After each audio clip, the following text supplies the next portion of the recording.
Assalomu alaykum hammaga. Jetur X70 restyling mashinamizni nasib bo'lsa, xudo xolasa bugun tadaviylarni polni yumshatib beramiz. Dedim, amazondan yaqinda perkachka qilishgan. Mashinada problema hadovoy jostki. Mana bu yerda dayvoni sanli bloklardan qoqishgan buni.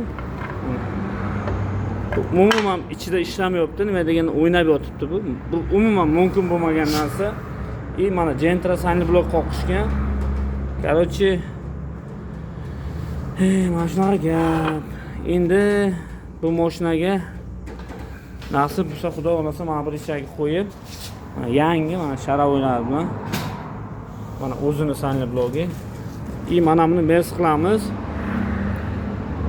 Shuning uchun iloji boricha mana findiperskiy ishlar qilmanglar. Yolg'ondan klient pulga tushirib bo'lmaydigan ish bu. Stabilizator stoykasini ham mana bu kobaltkani qo'yishgan. Buni o'zini radnoy anaqa stabilizator stoykasi bundan 100 marta yaxshi-da. Kobaltda o'zi bunaqa baqvat emas stabilizatori. Tez ketadi. Shuning uchun buni o'zini наличиеda hamma zapchasi bo'lib turib, shundan ham ustola perdelka qilib yotibdi.